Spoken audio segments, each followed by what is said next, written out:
voici Philippe II, roi de Macédoine. Lorsqu'il monta sur le trône, en 359 avant Jésus-Christ, il hérita d'un royaume à l'agonie. L'armée macédonienne avait été anéantie après de longues guerres et le pays était désormais menacé d'invasion. Mais le nouveau roi était un homme énergique et un génie militaire.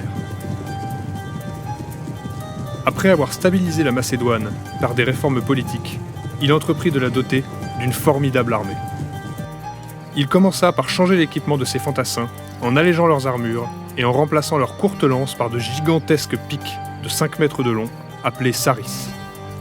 Philippe tira également parti des ressources de son royaume, connu pour ses excellents chevaux. Se détachant des tactiques militaires traditionnelles grecques, qui privilégient l'infanterie, il forma un puissant corps de cavalerie lourde, les compagnons. Enfin, et surtout, il créa une armée professionnelle, permanente et bien entraînée. Ces réformes firent de l'armée macédonienne la plus puissante force de combat du monde grec, que Philippe utilisa pour agrandir ses territoires. En quelques années, il écrasa tous ses voisins du nord et de l'est et tripla la superficie de son royaume. Désormais sûr de ses frontières, il put se tourner vers la Grèce. Philippe commença à s'ingérer dans les affaires des cités-États et attendit son heure pour envahir le pays.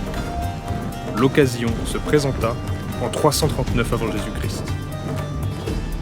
À cause d'un conflit religieux, Philippe est appelé pour punir la cité d'Amphissa, qui s'est rendue coupable de sacrilège. Il se met en marche vers le sud avec toute son armée, prétendant répondre à l'appel qui lui a été fait. Les Athéniens, qui se doutent des réelles motivations du roi, entrent alors en guerre contre lui.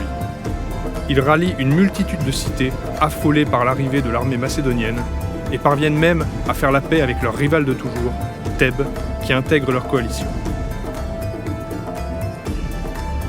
Les Thébains tentent de bloquer Philippe dans le fameux défilé des Thermopyles, mais il parvient à faire passer son armée par les cols des montagnes et continue de se rapprocher du cœur de la Grèce.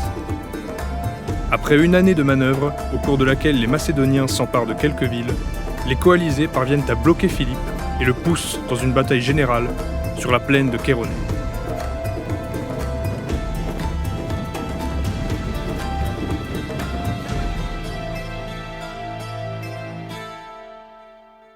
Les Grecs occupent une position défensive idéale sur une plaine entre la rivière Céphise et la montagne.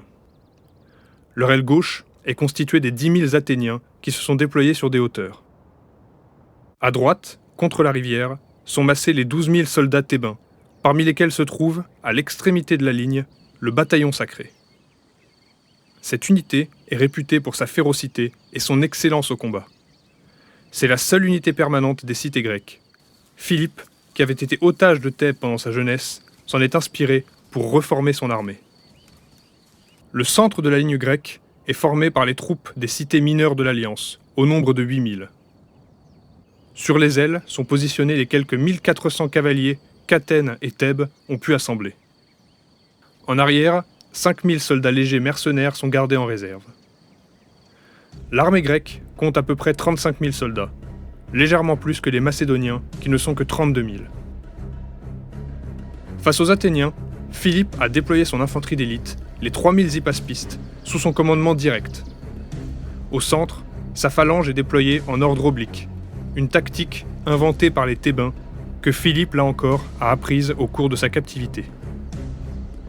À gauche, les 2000 cavaliers d'élite macédoniens sont commandés par le fils de Philippe, Alexandre. Les ailes sont couvertes par des fantassins et des cavaliers légers. À l'exception du bataillon sacré, les Grecs ne font pas le poids face aux soldats professionnels macédoniens. Ils ne peuvent compter que sur leur bonne position défensive et leur courage.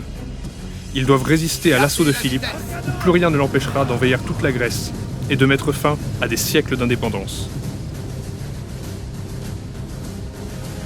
Philippe ne peut attaquer directement avec ses troupes d'élite. En effet, les coalisés se sont déployés en diagonale sur toute la largeur de la plaine.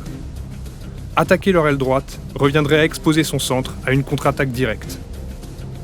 Par conséquent, il choisit la ruse. Il fait avancer son aile au plus près de la ligne adverse. Mais, au moment où les soldats allaient entrer en contact, il ordonne de faire marche arrière. Les Athéniens pensent alors à une retraite et se lancent à leur poursuite en entraînant avec eux le centre de la ligne. Mais les Thébains, qui sont face à la cavalerie macédonienne, restent sur leur position. Progressivement, le front grec s'étire et se désorganise, car les hoplites sont peu entraînés à la manœuvre. La ligne de boucliers et de lances laisse désormais apparaître des failles. Alexandre n'attendait que cela. Il charge à la tête de toute la cavalerie lourde et disloque le centre des coalisés. Les Athéniens se retrouvent coupés des Thébains et ne bénéficient plus de l'avantage de la hauteur. Philippe cesse alors de reculer et engage le combat. Au centre, Alexandre a désormais le champ libre. Il se rabat violemment sur le flanc des Thébains qui sont déjà aux prises avec une partie de la phalange macédonienne. Il met en fuite les simples soldats jusqu'à ce qu'il ne reste plus que le bataillon sacré, qui seul a tenu sa position dans la panique générale. Les 300 hommes sont encerclés par toute la cavalerie macédonienne et se battent jusqu'à la mort. Finalement, les Athéniens, voyant qu'il ne reste plus aucun espoir, abandonnent le combat. Philippe a gagné. Sa victoire est écrasante. 2000 Athéniens et 2000 Thébains sont morts, et le bataillon sacré est quasiment anéanti. Les Macédoniens ont perdu beaucoup moins d'hommes.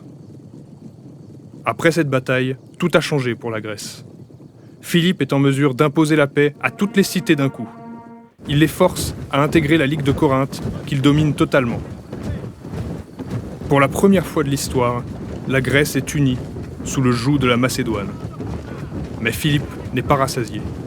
Il regarde désormais vers l'Asie mineure, où les Grecs sont sous le joug de l'immense empire perse. Son assassinat en 336 l'empêchera finalement de réaliser ce dernier exploit. C'est donc son fils, Alexandre, qu'on surnomme déjà le Grand depuis ses exploits à Chéronée, qui réalisera le rêve de son père et bien plus encore.